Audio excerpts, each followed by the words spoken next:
Dans cette vidéo, c'est simple, hein, comme vous pouvez le voir, ça va être les revols. Il n'y a pas beaucoup de situations où le revol sera autorisé et je vais vous expliquer lesquelles. Si quelqu'un branche, comme on a vu dans la vidéo que vous avez juste là sur la réception vidéo, quand j'explique un peu plus longuement, quand quelqu'un branche sur ta fréquence et que tu tombes, tu as droit à un revol. Tu as la réception, ta tour de réception de l'organisation qui tombe en panne, tu as droit à un revol. Mais pour les problèmes vidéo, c'est à peu près tout. C'est à peu près les seuls cas où tu as droit à un revol. Il arrive qu'il y ait des obstacles qui tombent pendant la course. Par exemple, le vent couche l'obstacle ou un concurrent tape dedans et casse une gate ou un flag. Quand c'est les qualifications, que c'est des runs pour faire des temps, là, toute la poule doit arrêter de voler et toute la poule recommence à voler, même celui qui est tombé. Ça, c'est marrant. Dans le règlement, c'est écrit comme ça. Quand un obstacle tombe, eh bien, tu fais revoler tout le monde. D'ailleurs, celui qui a fait tomber l'obstacle, c'est marrant, il a aussi le droit de revoler, mais pour l'instant, c'est ce que j'ai compris dans le règlement, c'est comme ça que ça se passe. Si jamais on laissait les gens continuer à tourner et que, par exemple, tu as une gate en moins, bah si ça tombe sur une poule où il y a quelqu'un qui est très bon et qui peut faire parmi les meilleurs temps, bah là il aura l'opportunité de faire un temps de fou puisqu'il va pouvoir couper et gagner jusqu'à 1 seconde ou 2 en fonction des circuits. Donc c'est pour ça qu'en qualification, on refait voler tout le monde.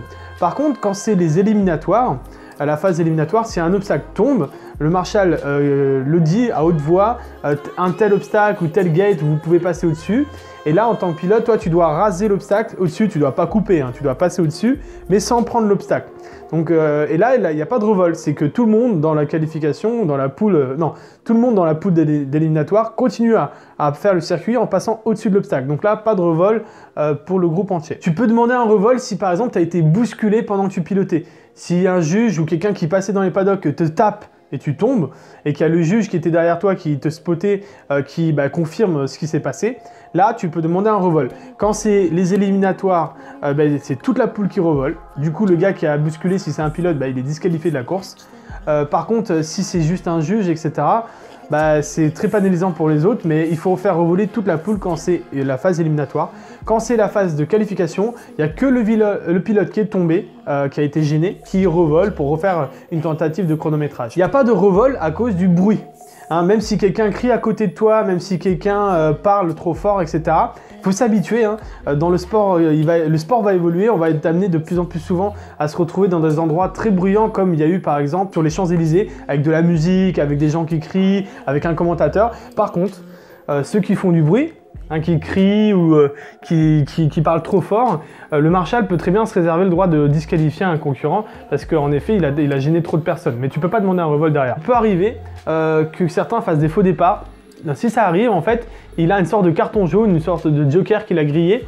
Il peut plus en refaire un de toute la compétition. Donc si c'est une manche de qualification, il perd une opportunité de faire un temps. Si c'est une manche éliminatoire, il perd une opportunité de faire des points en fonction de l'option, ou de carrément de passer à l'étape suivante. En aucun cas, un contact en l'air est un motif de revol. Même en faisant exprès, c'est impossible de viser quelqu'un.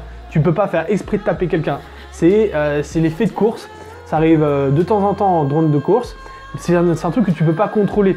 On ne peut pas faire exprès de taper quelqu'un, donc tu ne peux pas te sentir visé quand toi-même tu es percuté.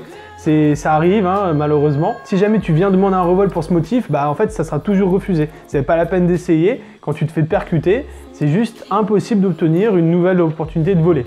Par contre, il y a un cas de figure qui, je ne sais pas si c'est écrit dans le règlement, mais qui, de mon point de vue, pourrait être étudié. C'est si un concurrent se trompe complètement de circuit et fait donc remonte la trajectoire en sens inverse. Et donc il y a un choc frontal. Donc toi, tu te fais percuter par quelqu'un qui arrive pile en face de toi dans l'autre sens. Donc, en plus des dégâts assez importants que ça peut occasionner, des chocs frontaux en raceur, c'est assez fatal. Pour moi, t'es victime en fait. T'es victime de l'erreur de trajectoire de quelqu'un qui se trompe complètement de circuit, soit parce qu'il a fait un refus de gate et il revient en sens inverse, soit parce qu'il s'est trompé de circuit et il fait un sens inverse. Donc dans ce cas-là, je pense qu'en tant que victime, quand tu es tombé à cause de quelqu'un qui arrive face à toi, tu peux demander le revol. Moi, je l'accorderais si j'étais le marshal. Si jamais tu me montres dans ton DVR que le concurrent qui t'a tapé, tu vois sa lentille face à face au dernier moment, tu vois distinctement la caméra de ton concurrent qui te regarde toi-même. Donc là, c'est un cas de figure où le gars il est en sens inverse. Voilà, t'es victime de l'erreur de quelqu'un d'autre. C'est pas quelque chose qu'il a peut-être pas fait exprès, mais en tout cas, c'est une erreur. C'est une erreur d'un concurrent de voler en sens inverse. On laisse pas les gens voler en sens inverse, et donc si ça arrive, c'est le gars qui est dans le mauvais sens. à contresens qui est en tort. Et donc il faut qu'il assume la casse de la machine de son concurrent. Et puis surtout, bah, il est disqualifié de sa manche. Et derrière, le gars qui est tombé, il peut obtenir un revol. Mais bon, ça à discuter. D'ailleurs, si vous avez votre avis à mettre en commentaire, n'hésitez pas. Mais pour moi, celui qui fait un sens inverse dans un circuit parce qu'il fait un refus de gate ou parce qu'il s'est trompé de circuit, bah, il est en tort, et il fait une faute grave. Et donc, pour moi, il y a tous ces motifs qui pourraient aboutir à un revol et une élimination du concurrent. Voilà, je pense qu'il y a peut-être d'autres motifs de revol, mais en tout cas, là, en y réfléchissant bien pour cette vidéo-là, je pense que j'ai fait le tour. Si jamais vous avez d'autres motifs ou qu'on puisse en débattre ensemble, n'hésitez pas dans les commentaires à proposer les motifs pour lesquels vous pensez que c'est justifié d'obtenir un revol ou en tout cas d'autres aspects de ces règles-là. En fait, notre règlement, il est peut-être écrit quelque part, mais il est voué à évoluer. Hein, on ne va pas rester en l'an 0 toute notre vie. Donc si jamais vous avez vu des cas de figure qui sont à modifier ou qui pourraient être mieux, eh bien, mettez-les dans les commentaires. On peut en débattre plus facilement sur Facebook dans le groupe Only French Racing. Donc ça, c'est un groupe qui est dédié à la compétition de drone en France. C'est plus là que les débats ils peuvent être un peu constructifs plutôt que sur YouTube. Mais n'hésitez pas à donner votre avis. Voilà, on se retrouve peut-être donc du coup dans une vidéo 2 qui parlerait des autres cas de revol.